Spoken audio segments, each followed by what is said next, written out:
Olá, boa noite. Sobe para 85 o número de mortos no Rio Grande do Sul. Mais de 870 mil pessoas são afetadas pela tragédia climática. A capital, Porto Alegre, tem o maior alagamento da história e fica sitiada. O aeroporto Salgado Filho deve ficar fechado até o final do mês. E você vai ver também. Senado cria comissão temporária externa para acompanhar situação no sul do país e analisa PEC semelhante à usada durante pandemia para ajudar vítimas.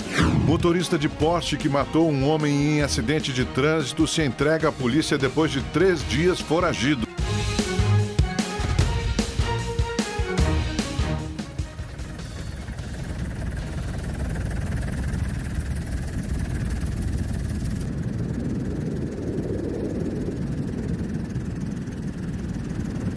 Passando pra dentro, ó. Tem o pessoal filmando aí.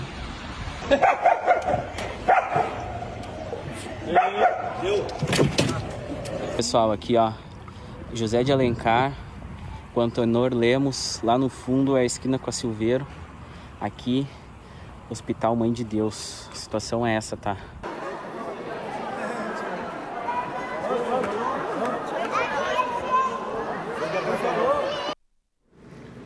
A tragédia no Rio Grande do Sul já deixou 85 mortos. 134 pessoas estão desaparecidas. Pouco mais de 47 mil foram para abrigos e 153 mil estão desalojadas. A chuva deu uma trégua no Rio Grande do Sul, mas o nível do Guaíba continua alto. Na madrugada, chegou a atingir 5,3 metros, é uma marca histórica. Vários prédios de Porto Alegre tiveram de ser esvaziados. E agora nós vamos conversar ao vivo com o nosso enviado especial, Marcelo Oliveira, que passou os últimos dias na capital gaúcha. Já passou por muita enchente, né, Marcelo? Quero que você conte, por favor, um pouco da sua experiência, do que você tem visto e ouvido no Rio Grande do Sul, que apresenta, que atravessa esse drama inédito em sua história. Lamentavelmente, Amanda, boa noite para você, para o Augusto, para todos que nos assistem neste momento aqui no Rede TV News. Eu falo do Pontal, bem em frente ao Guaíba. As equipes de socorro estão concentradas aqui neste ponto, pois o outro lado, onde as vítimas estavam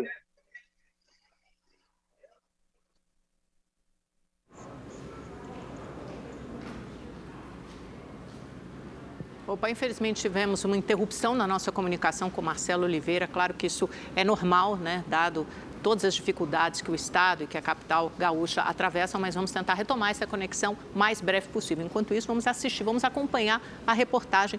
Retomamos, eu acho, dá para restabelecer o contato com o Marcelo? Ainda não, daqui a pouco a gente retoma. Pessoal, vamos ver então a reportagem que o Marcelo preparou para a gente hoje sobre o dia em Porto Alegre.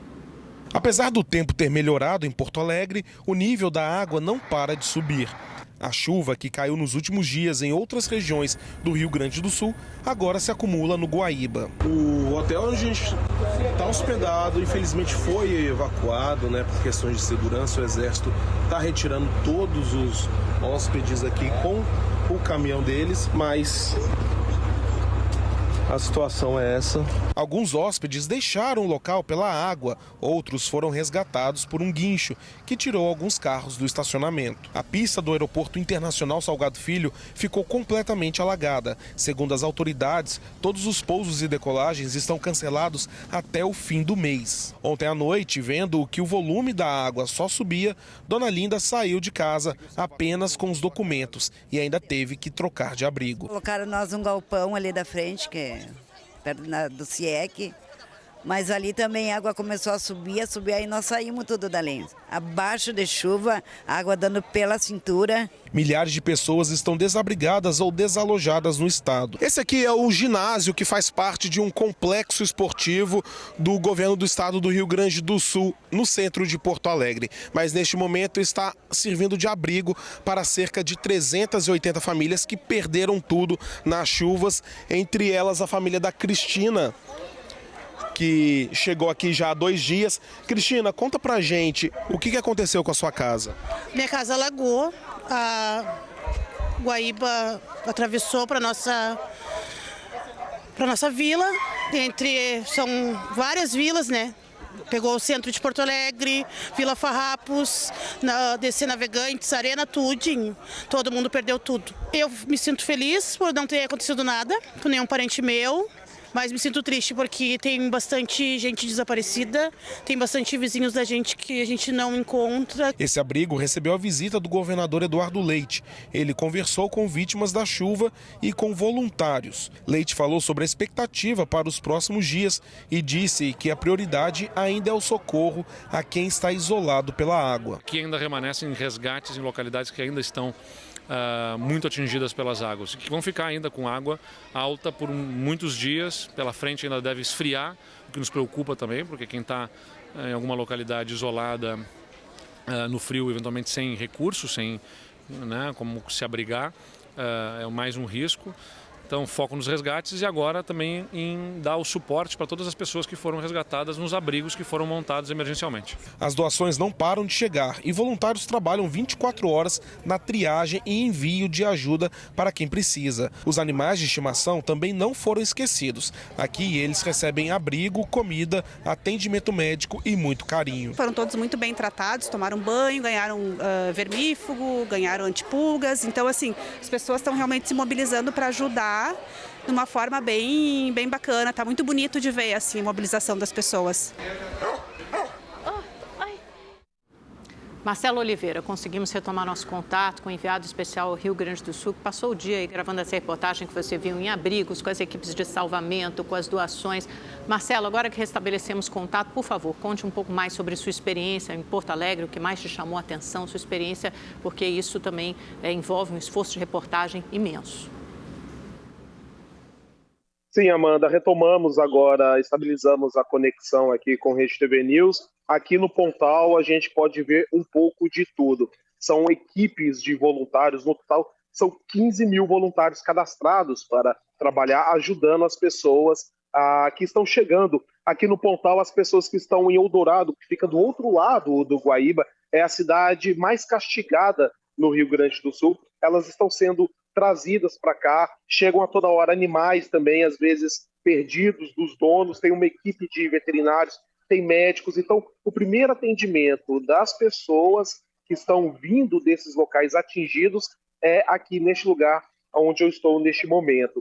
A cidade de Porto Alegre foi muito castigada hoje, o bairro Menino Deus teve um alagamento, quase que 100% da região, vários prédios, como nós vimos na reportagem, inclusive o hotel onde eu estava hospedado, teve que ser evacuado, algumas pessoas saindo até a nado mesmo, né? É um cenário de guerra, conversei com muitas pessoas, os gaúchos estão incrédulos, a ficha parece que ainda não caiu, mas o voluntariado continua forte. Esse talvez é o ponto positivo que nós podemos tirar dessa tragédia toda. O ser humano em solidariedade com si próprio. Então, a gente vê tudo isso aqui em Porto Alegre, mas infelizmente cenas lamentáveis também são vistas nessa cidade, Eldorado do Sul, aqui pertinho, do outro lado do Guaíba. Muitas pessoas estão resistentes em deixar suas casas, suas residências, porque há um índice de roubos a residências muito grandes neste lugar. A polícia militar, por falta de equipamentos, não consegue conter essas pessoas mal intencionadas que estão lá para entrar nas casas, né, e roubar o que sobrou. Então, também tem mais esse problema para os gaúchos administrarem aqui. Amanda, a gente continua a postos aqui na região, aqui em Porto Alegre, e a gente volta a qualquer momento aqui nessa edição do Rede TV News e também no Leitura Dinâmica. Perfeito, Marcelo. Voltamos sim com você daqui a pouco para mais informações sobre essa tragédia aí no Rio Grande do Sul. E vamos saber então agora a previsão do tempo para todo o Brasil. A Valéria Luizetti está aqui com a gente e vai trazer. Boa noite, Valéria. A preocupação maior é justamente lá no Rio Grande do Sul, né? Como é que fica o tempo por lá amanhã? Pois é, boa noite Augusto, Amanda e boa noite a todos que nos assistem. Essas chuvas que nós temos acompanhado no Rio Grande do Sul, elas devem continuar ao longo dessa semana, principalmente a partir de quarta-feira com a chegada de uma frente fria na região. Então, com a chegada dessa frente fria, as temperaturas devem cair por lá a partir de quarta-feira e as chuvas deverão ser mais intensas. Agora, falando da previsão do tempo para amanhã, já que estamos falando do Rio Grande do Sul, as chuvas deverão ser intensas amanhã, mas ao sul do estado. No centro e no norte, o dia deve ficar um pouco mais estável. Há possibilidade de chuvas mais intensas também no norte, pegando Roraima, norte do Amazonas, passando pelo Amapá, indo até os estados litorâneos do Nordeste. Já os estados em amarelo, o tempo deve ficar firme e estável no dia de amanhã. Com relação às temperaturas, elas seguem elevadas por todos os estados do país, máximas ultrapassando os 30 graus. Em algumas regiões, como por exemplo em Cuiabá, os termômetros podem chegar a registrar 37 graus. Em alguns locais, principalmente do centro-oeste e do sudeste, esse calor deve ser mais intenso entre amanhã e quinta-feira, com a chegada de uma onda de calor. O Instituto Nacional de Meteorologia, o INMET, já sinalizou alerta vermelho, inclusive, que é de perigo para altas temperaturas. O esperado é pelo menos 5 graus Celsius acima da média nessas regiões e a recomendação é sempre se hidratar bastante. Falando agora especificamente da região sudeste, clima estável amanhã, máxima de 35 graus no Rio de Janeiro, 30 graus em Belo Horizonte e 31 em Vitória. Já na capital paulista, ontem nós tivemos um recorde, uma temperatura máxima para um mês de maio em 81 anos. E como vocês podem conferir, ao longo da semana não deverá ser diferente. Máxima de 31 graus amanhã e quarta-feira na capital paulista e 33 graus na quinta-feira. Amanda e Augusto. Obrigada, Valéria. Obrigado, Valéria.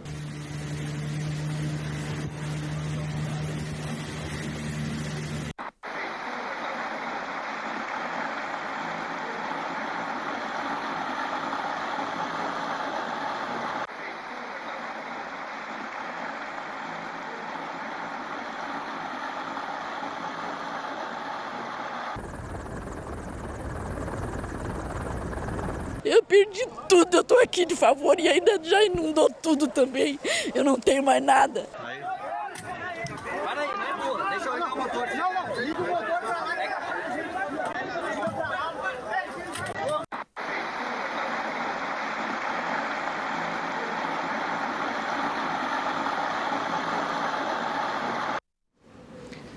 Momentos excepcionais e medidas excepcionais. O governo e o Congresso anunciaram hoje as ações, as medidas para socorrer as vítimas das chuvas no Rio Grande do Sul. Vamos a Brasília conversar com os repórteres Igor Damasceno e Marcos Amoroso, nossa super dupla, que tem todas as informações de projetos que devem avançar rapidamente na Câmara e no Senado, né, gente? Porque já tem um entendimento assim, entre todos os líderes, governo, presidentes das casas legislativas, que o negócio tem que ser rápido para socorrer as vítimas, o povo gaúcho. Pois é, boa noite, Amanda, Augusto e a todos que nos assistem. Numa reunião com os presidentes da Câmara, Arthur Lira, e com o presidente do Senado, Rodrigo Pacheco, o presidente Lula anunciou um decreto legislativo para reconhecer o estado de calamidade no Rio Grande do Sul. Com o decreto, será possível utilizar recursos federais fora do orçamento já aprovado, ou seja, sem a necessidade de manter o teto de gastos. O texto também prevê a possibilidade de flexibilizar a compra de alguns produtos e a contratação de serviços. Mas como você já disse antes de nos chamar, Amanda, esse texto ainda precisa passar pelo Congresso, né, Igor? O que você nos conta? É isso, Marcos. Inclusive, a informação de momento, Amanda e Augusto, é que o presidente da Câmara dos Deputados, Arthur Lira, decidiu colocar esse decreto legislativo assinado pelo presidente Lula em votação ainda hoje no plenário da Casa. A decisão foi tomada depois de uma reunião de emergência com líderes de bancada e também com a presença de parlamentares federais do Rio Grande do Sul. A expectativa é de aprovação, tanto na Câmara quanto no Senado. Isso porque esse texto já tinha sido previamente debatido. E toda a tramitação no Congresso Nacional deve ser concluída em até 48 horas. Segundo o presidente Lula, o decreto legislativo é mais um esforço do governo federal para mitigar os efeitos que todo esse alagamento causou no estado. Vamos acompanhar o que disse o presidente. Nós vamos fazer tudo o que estiver ao nosso alcance para que a gente contribua com a recuperação do estado do Rio Grande do Sul, com a melhoria da vida das pessoas e facilitar naquilo que a gente puder facilitar, obviamente que dentro da lei, a vida do povo gaúcho. Então eu vou assinar aqui a mensagem e esse é o primeiro de um grande número de atos que nós vamos fazer em benefício dos nossos irmãos do Rio Grande do Sul. Bom, e há pouco a Petrobras anunciou a liberação de 5.600.000 reais. Esse dinheiro deve ser aplicado para ajudar diretamente as vítimas de todo esse estrago lá no Rio Grande do Sul. Mais cedo, o governo federal anunciou a liberação de 580 milhões de reais, dinheiro de emendas parlamentares para o Estado. Todo esse montante vai ser aplicado para obras de emergência, principalmente na questão da saúde pública do Rio Grande do Sul. Veja os detalhes na reportagem. O montante foi liberado após uma reunião de ministros com parlamentares federais e estaduais na Assembleia Legislativa de Porto Alegre. Do total, 538 milhões serão usados na reparação de hospitais e unidades básicas de saúde, que estão completamente alagados. A decisão foi tomada depois da informação que equipamentos e medicamentos foram perdidos, além de pacientes transferidos às pressas. Outros 42 milhões serão usados para infraestrutura e segurança. De parte do governo federal não vai faltar recurso, mas não adianta só ter o recurso se nós não tivermos a agilidade, a organização e a capacidade de trabalho para fazer com que esse recurso chegue o mais rapidamente na ponta. Essa é a grande tarefa do momento. O presidente Lula reconheceu a situação de emergência de 336 municípios do Rio Grande do Sul. Com isso, as prefeituras terão acesso a recursos federais com mais facilidade. A determinação aconteceu depois que Lula sobrevoou nesse domingo as áreas mais afetadas pela catástrofe climática. Dessa vez, os presidentes da Câmara e do Senado, Arthur Lira e Rodrigo Pacheco, estavam presentes. O governo federal montou um comitê de crise que vai auxiliar o Rio Grande do Sul na reconstrução das cidades. Segundo o ministro da Casa Civil, Rui Costa, além de anunciar liberação de verbas, o comitê vai contribuir na produção de projetos que evitem destruições futuras. Por exemplo, uma ponte de 200 metros que a água tem levado, levou algumas como se fosse um papel, não adianta mais construir a ponte naquela extensão ou naquela altura. Um novo projeto para aquela ponte vai ser necessário. Nesse domingo, a Força Aérea começou a utilizar um drone para ajudar a identificar pessoas que estejam isoladas. 42 aeronaves, entre aviões e helicópteros, são usados nas operações que já resgataram mais de 46 mil pessoas. O esforço conta com 15 mil agentes, entre militares e civis. Os presidentes da Câmara, Arthur Lira, e do Senado, Rodrigo Pacheco, se reuniram hoje com parlamentares do Rio Grande do Sul. Segundo Pacheco, o Congresso Nacional vai atuar junto ao Palácio do Planalto e manter diálogo com o governador do estado, Eduardo Leite. Ele também garantiu que não haverá impedimentos fiscais na liberação de recursos que vão ser usados na reconstrução das cidades. Nós decidimos aqui com a bancada do Rio Grande do Sul a criação de uma comissão temporária externa para fazer o acompanhamento junto ao governo do estado, o acompanhamento junto ao governo federal das medidas que estão sendo tomadas no âmbito do executivo. E, ao mesmo tempo, centralizar também as iniciativas legislativas, porque há muitas medidas que precisam ser estudadas. O governo federal também anunciou que o Disque 100 vai funcionar para buscar crianças e adolescentes que estão desaparecidos. O canal também ajudará no caso de violação de direitos. Já no Poder Judiciário, o Conselho Nacional de Justiça determinou a destinação de recursos arrecadados com multas e penas pecuniárias para ações humanitárias do Estado. Além disso, o Supremo Tribunal Federal e o Superior Tribunal de Justiça ordenaram a suspensão temporária de processos relacionados ao Rio Grande do Sul. A medida deve valer até o dia 10 de maio. Com a mobilização da sociedade brasileira, o Rio Grande do Sul já recebeu mais de 20 toneladas em mantimentos. E parte desses recursos, desses mantimentos recebidos, foi enviada ao Estado em uma aeronave da Força Aérea Brasileira. Vamos acompanhar na reportagem. As bases aéreas em Brasília, São Paulo e no Rio de Janeiro centralizam e distribuem as doações que chegam de várias regiões do país. Não tinha compras em casa, mas o que tinha eu trouxe. Eu estou realmente emocionada e contente por estar colaborando, né? É uma formiguinha que está contribuindo um pouquinho, mas eu acho que vai ajudar. A primeira aeronave da FAB, com 18 toneladas de mantimentos, decolou hoje da capital do país, com destino a Canoas. Os Correios também participam com apoio logístico. Vestuários, alimentos não perecíveis, produtos de higiene e de limpeza podem ser entregues em algumas agências que vão distribuir o que foi doado. O único custo que a pessoa tem mesmo é com o material que ela vai doar e é com a solidariedade, que é muito importante. Então, todo o amparo de infraestrutura é tudo dos Correios. Ninguém paga nada para postar qualquer coisa que seja destinada às vítimas do Rio Grande do Sul.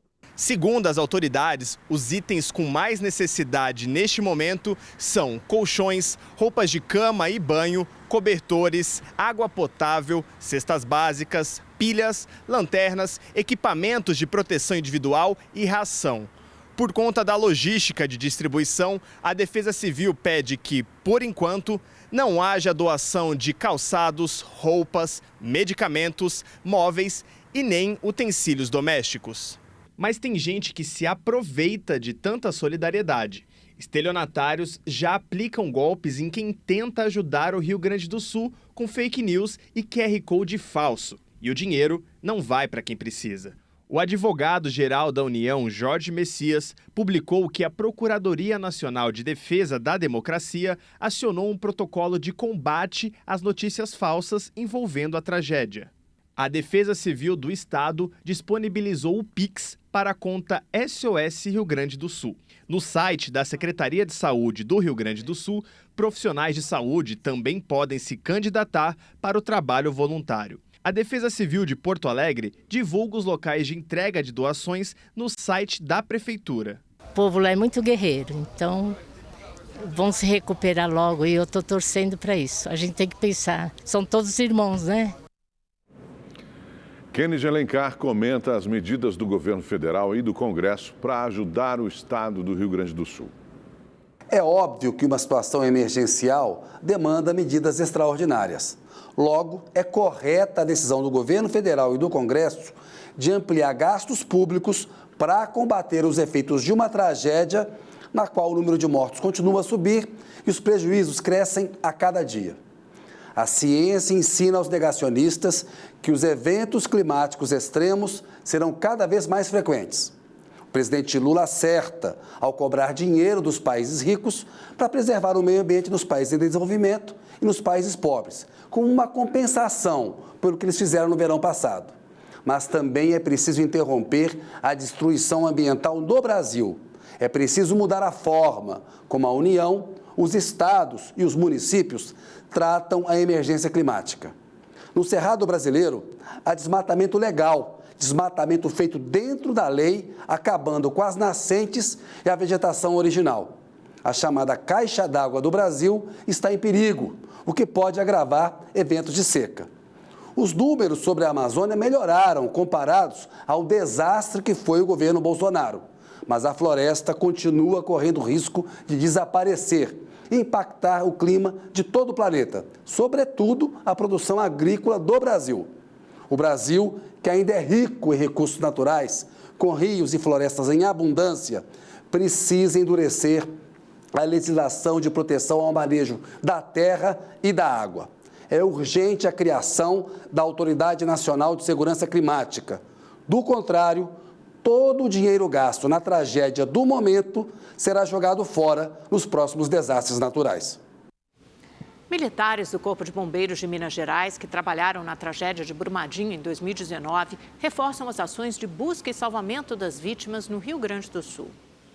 Nas cidades de Canoas, Bento Gonçalves e Eldorado do Sul, o Batalhão de Operações Aéreas ajudou a resgatar mais de 800 pessoas no fim de semana.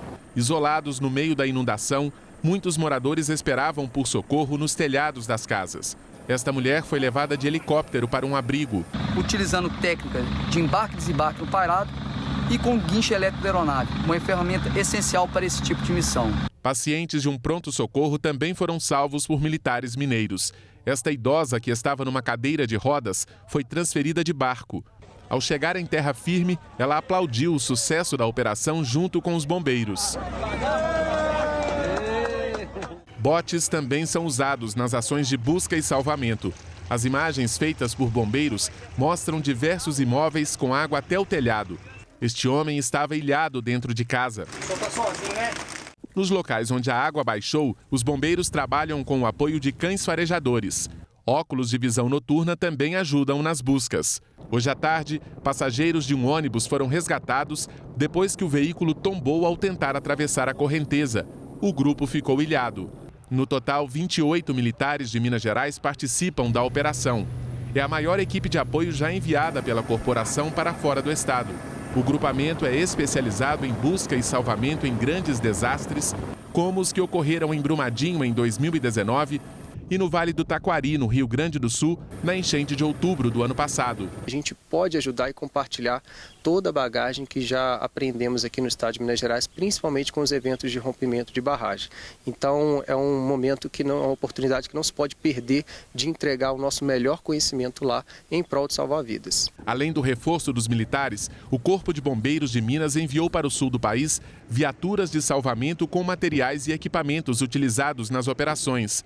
Entre eles, almofadas pneumáticas como esta. São usados para elevar uma carga que pode estar em cima de uma vítima, que pode estar prendendo ali, vamos supor que a vítima está debaixo de uma viga, de uma residência, para depois a gente conseguir tirar essa vítima com segurança. 4 aeronaves da Polícia Militar e da Secretaria da Saúde aqui de Minas Gerais também estão no Rio Grande do Sul, uma delas com visão noturna. A Coordenadoria Estadual de Defesa Civil enviou 4 agentes e 22 técnicos da Companhia de Saneamento vão ajudar na retomada da operação das estações de tratamento de água. A solidariedade do povo mineiro vai levar ajuda aos desabrigados do Sul. Em Belo Horizonte, diversas campanhas arrecadam doações para as comunidades afetadas pelas inundações. Este ponto de coleta foi montado no aeroporto da Pampulha. Água mineral, cobertores, roupas, alimentos não perecíveis, produtos de limpeza e de higiene pessoal estão entre os itens essenciais para as famílias atingidas.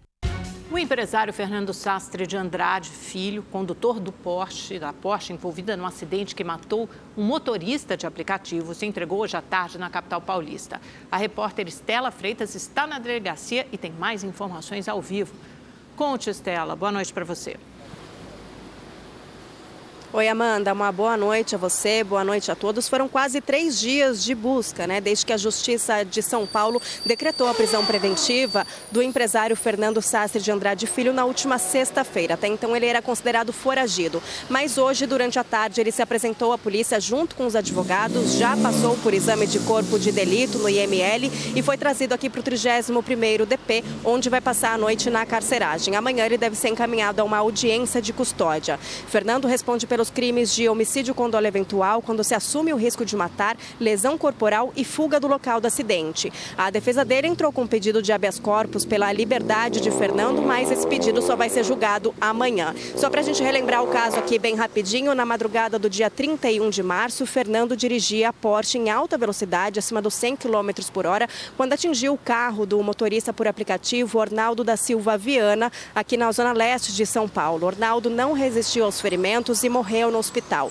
Já o amigo de Fernando, Marcos Vinícius Rocha, que estava com ele dentro da Porsche no momento do acidente, teve vários ferimentos, precisou ser internado por 2 vezes, passou por uma cirurgia para retirada do baço e recebeu a última alta ontem à noite. Hoje foram divulgadas novas imagens da câmera corporal da PM que atendeu a ocorrência. Ali mostra um pouco do diálogo que ela teve com outros agentes logo depois da confirmação da morte de Ornaldo. Vamos ver. A gravação, feita pela câmera corporal da PM que atendeu a ocorrência, mostra a viatura da polícia no estacionamento do pronto-socorro do Hospital do Tatuapé, para onde foi levado o motorista de aplicativo Ornaldo da Silva Viana. Por telefone, a policial conversa com o sargento. Sargento, tem como o senhor fazer um favor? Se tem como uma viatura, peraí que a gente passa uma tem como uma outra viatura ir no DP para ir adiantando lá no DP, porque assim, a gente está aqui no PS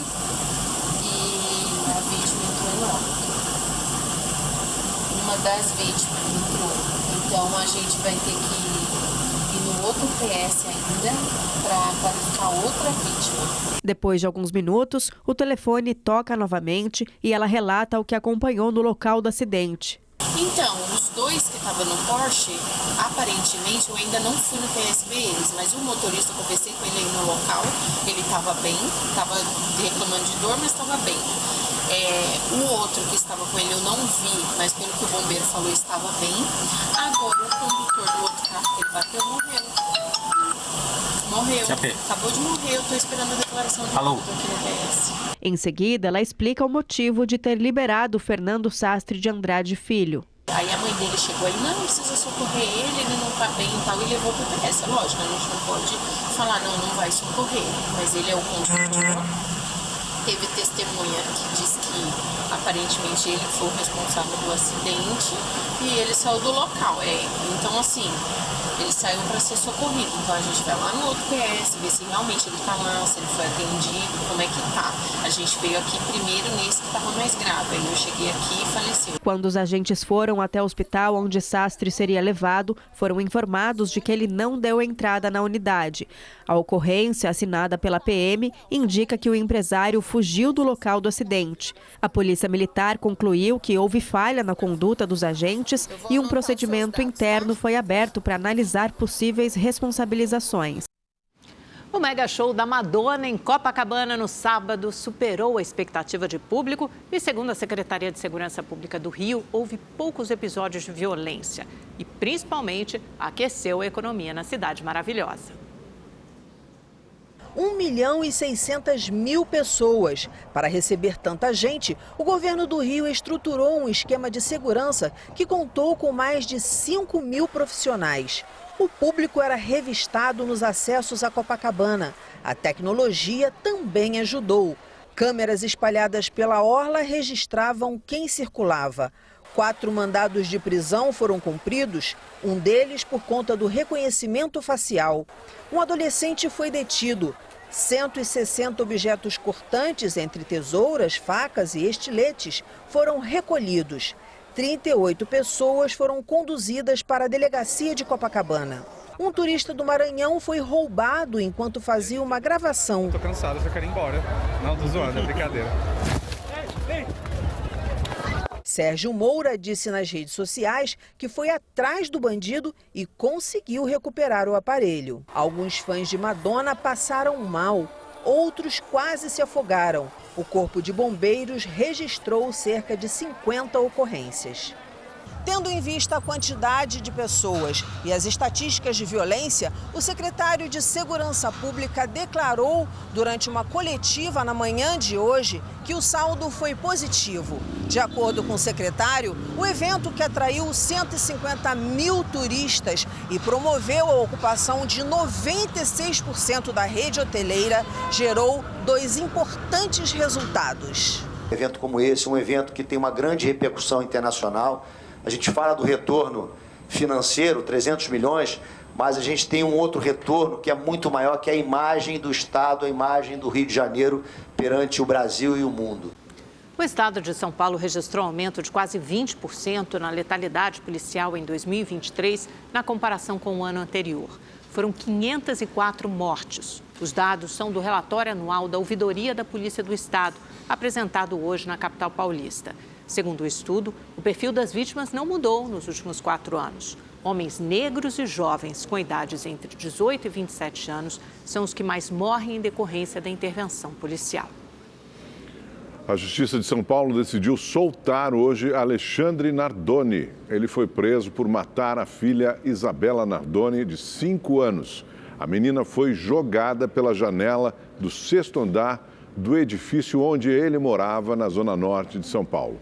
Alexandre cumpria a pena na penitenciária do Tremembé, no interior paulista, desde 2008.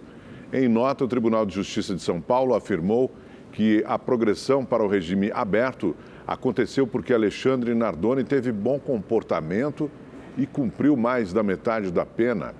O TJ também ressaltou que ele já usufruiu de saídas temporárias e que sempre retornou ao presídio.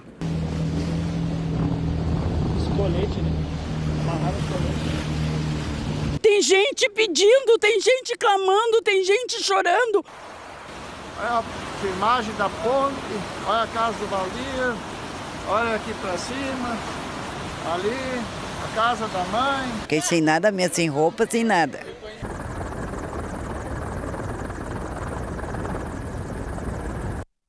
Nós voltamos a falar aqui no Rede TV News sobre a tragédia no sul do país. A Prefeitura de Porto Alegre decretou racionamento de água também. Nós voltamos a falar ao vivo com o nosso enviado especial, o Marcelo Oliveira, que traz todas as informações para a gente. Boa noite para você novamente, Marcelo. Nos atualize, por favor, as informações aí, direto de Porto Alegre. Sim, Augusto. As últimas informações que nós apuramos aqui do Pontal, neste local onde formam as bases de resgate das pessoas na cidade de Eldorado do Sul, a mais atingida, que fica do outro lado do Guaíba. Então foi confirmado mesmo esse racionamento e 85% das moradias de Porto Alegre estão sem água e 170 mil pessoas aqui na cidade sem energia elétrica, né? As pessoas estão sem água e sem luz. Boa parte disso é culpa das 6 estações de tratamento que foram desligadas. E é por conta disso que a água no bairro Menino Deus subiu tanto, forçando a evacuação de vários prédios residenciais, comerciais e hotéis naquela região. Vou atualizar agora os números que acabaram de sair, os números divulgados. 385 municípios afetados pelas chuvas, 47 mil pessoas estão desabrigadas, 154 mil desalojadas e 47 mil estão em abrigos em Porto Alegre e em outras cidades do interior, e 85 mortos e 134 desaparecidos. Começou a funcionar 2 hospitais de campanha, um em Estrela e outro em Lajeado. Esses hospitais serão mantidos e organizados pelo Exército. Volto com vocês aí no estúdio, Amanda e Augusto. Muito obrigada pelas atualizações, Marcelo. Bom trabalho para você. A previsão de chuva forte no Rio Grande do Sul, infelizmente, continua até metade desta semana e em áreas já bastante castigadas pelos temporais. Quase 900 mil pessoas já foram afetadas. Um cenário de caos. Com diversos bairros tomados pela água, Porto Alegre e as cidades da região metropolitana vivem uma realidade de guerra. Tudo é difícil. Na capital, regiões inteiras só podem ser acessadas de barco. Oficiais e civis unem forças para resgatar os necessitados. O Aeroporto Internacional Salgado Filho ficou com as pistas submersas e precisou cancelar todos os voos. Um posto de combustível teve a central elétrica atingida pelas águas e explodiu. Um hospital precisou remover pacientes após a rua inundar. Até a água está acabando. Não dá para desperdiçar um copo d'água, ou seja, tem que reservar o que puder reservar. Tem milhares de pessoas que não têm caixa d'água. Quem não tem reservação de água já está sem água em várias regiões da cidade. Canoas, a terceira maior cidade gaúcha, ficou praticamente submersa. Na nossa cidade, 180 mil pessoas foram atingidas. Mais da metade da cidade foi praticamente destruída com as águas. Nós temos famílias que estão hoje nos telhados. A tragédia também trouxe o crime.